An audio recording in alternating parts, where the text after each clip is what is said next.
Yes hello students, good morning all of you and welcome to the global world. आज के session को start करें। Session में आज हम लोग यहाँ पर क्लास नंबर 8 स्टार्ट करने वाले हैं, जिसके अंदर हम लोग यहाँ पर पढ़ेंगे मिट्टियों के बारे में।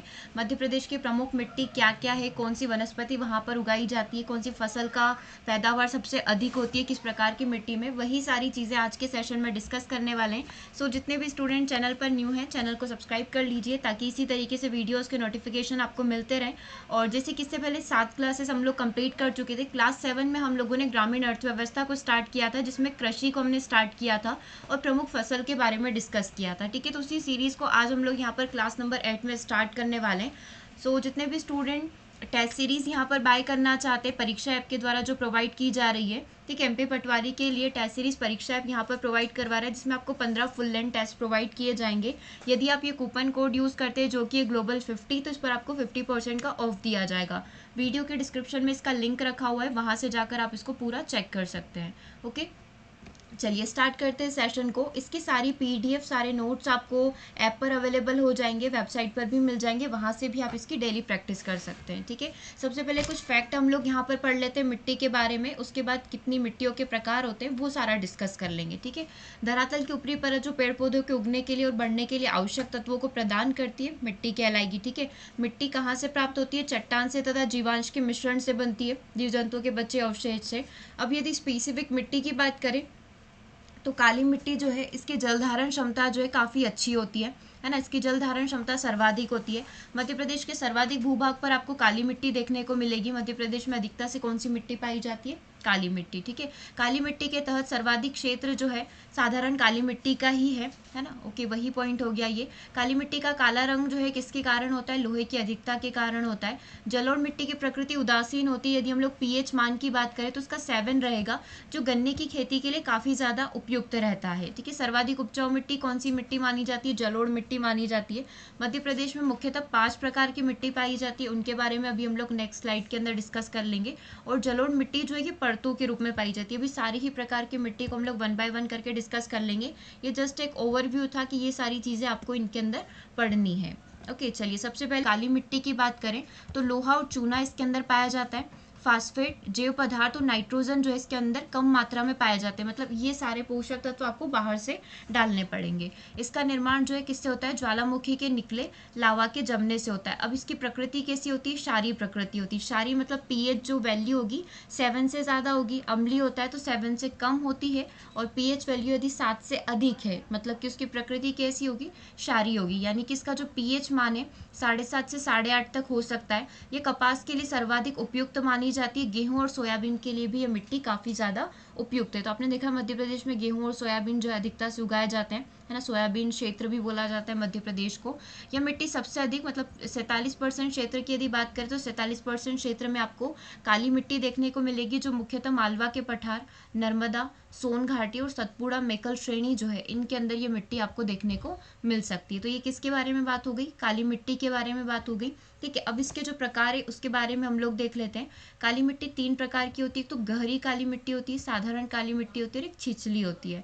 सबसे पहले यदि गहरी काली मिट्टी की बात करें तो नर्मदा सोन घाटी में अधिकांशतः तथा मालवा का कुछ क्षेत्र एवं सतपुड़ा का मुख्य भाग इसके अंदर आता है। ये काली मिट्टी के कुल क्षेत्र का लगभग 3.5% है। हमने देखा 47% पर जो है काली मिट्टी पाई जाती है, उसमें से 3.5% कौन सी मिट्टी पाई जाती है? गहरी काली मिट्टी पाई जाती है। ठीक है, अब साधारण काली मिट्टी की बात करेंगे तो मालवा के पठार में ये आपको अधिकता से देखने को मिलेगी। ये काली मिट्टी के कुल क्षेत्र में लगभग 37% भाग में, मतलब मुख्यतः कौन सी मिट्टी पाई जाएगी? साधारण काली मिट्टी। 37% भाग में ये मिट्टी पाई जाती है।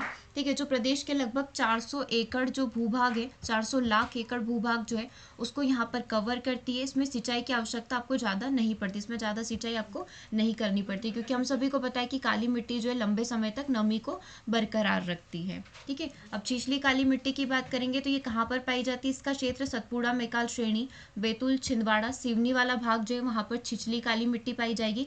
7.1% भाग पर ये पाई जाती है। और इसके अंदर हम लोग बोल सकते हैं 57 लाख एकड़ भू क्षेत्र जो है इसके अंदर आता है, मतलब ऐसा भूभाग जिसके अंदर छिछली काली मिट्टी यहाँ पर पाई जाती है। तो काली मिट्टी के कितने प्रकार यहाँ पर हो गए? काली मिट्टी के 3 प्रकार आपको यहाँ पर देखने को मिल जाएंगे। ठीक है, अब सेकेंड यदि टाइप की हम लोग बात करें तो सेकेंड टाइप होता है लाल पीली मिट्टी का।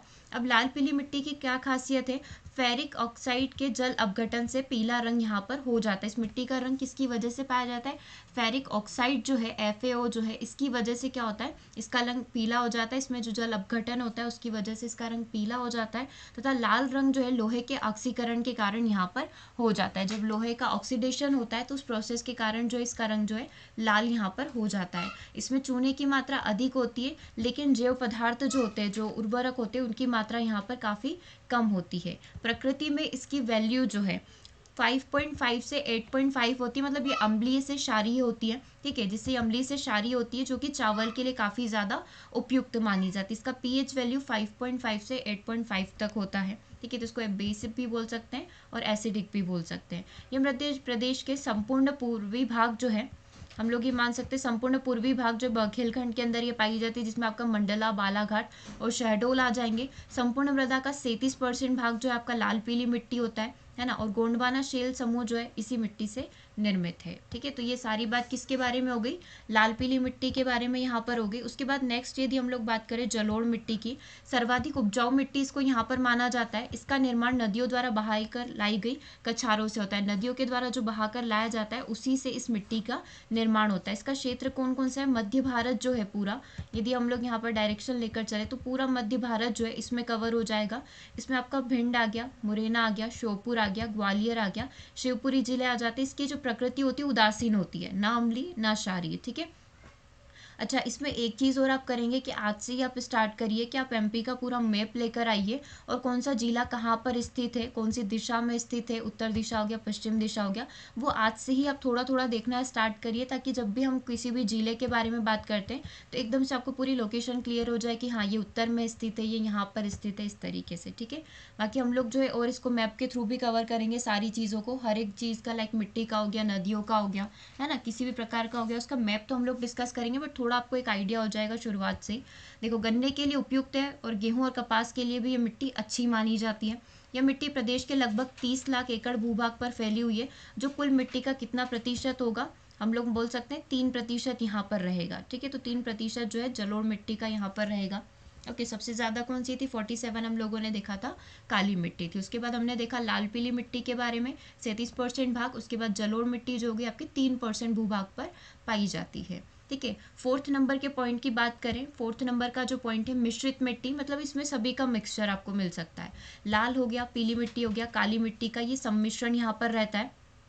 बुंदेलखंड क्षेत्र में ये पाई जाएगी। इसमें मुख्यतः मोटे अनाज जो है उगाए जाते हैं।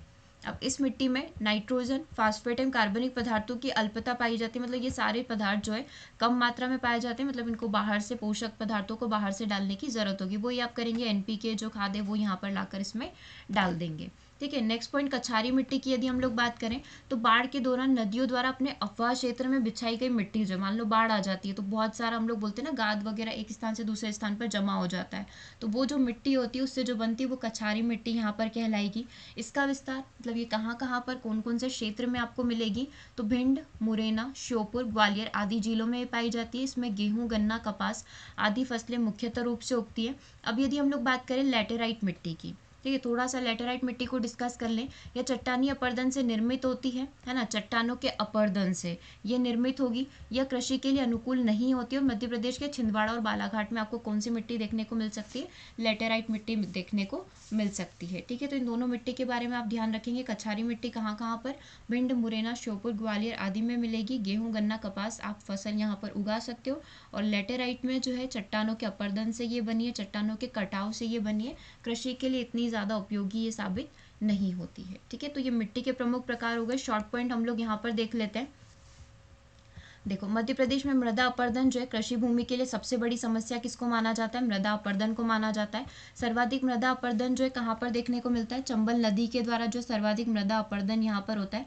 मृदा अपरदन दैट मीन सोइल इरोजन, यानी कि मिट्टी का कटाव होना, चाहे वो जल के माध्यम से हो चाहे वो वायु के माध्यम से हो। चंबल नदी द्वारा मृदा अपरदन से गली का निर्माण हो जाता है, मतलब जहाँ जहाँ से नदी बह रही है ना, वहाँ वहाँ से क्या हो जाता है, मिट्टी का कटाव हो जाता है, तो एक प्रकार से गली यहाँ पर बन जाती है, ठीक है। मिट्टी का जो अपक्षरण होता है, मिट्टी का जो क्षय होता है, उसको क्या बोला जाता है, रेंगती हुई मृत्यु यहाँ पर बोला जाता है, क्योंकि धीरे धीरे क्या हो रहा है, मिट्टी का कटाव हो रहा है, तो इसको रेंगती हुई मृत्यु के नाम से भी जाना जाता है। तेज जलधारा द्वारा मिट्टी को गहरा करना या मिट्टी को जो गहरा काट देता है उसको अवनली का अपरदन यहाँ पर कहा जाता है। ठीक है, मतलब बहुत तेज हम लोग बोल सकते हैं ना, नदियों का बहाव बहुत ज़्यादा है तो उसकी वजह से क्या होता है, मिट्टी बहुत अंदर तक जाकर कट जाती है, तो उसको किस नाम से जाना जाता है, अवनली का अपरदन के नाम से उसको जाना जाता है। ठीक है, और मृदा अपरदन जो है जल के अलावा और किसके माध्यम से होता है, तो मृदा अपरदन जल के अलावा जो है वायु के माध्यम से भी यहाँ पर हो सकता है। ओके, चलिए तो आज के सेशन को हम लोग यहीं ओवर करते हैं। नेक्स्ट सेशन में हम लोग जो है यहाँ पर क्लास नंबर 9 को स्टार्ट करेंगे और साथ ही आपका कंप्यूटर भी स्टार्ट होने वाला है। तो जितना अभी आपको टाइम मिल रहा है इसको रिवाइज आप करते रहिए, ताकि जब आपका नेक्स्ट सब्जेक्ट स्टार्ट होगा तो उसको भी आपको टाइम देना होगा। ओके, तो सेशन को ओवर करेंगे, मिलेंगे हम लोग नेक्स्ट सेशन में। Thanks for watching.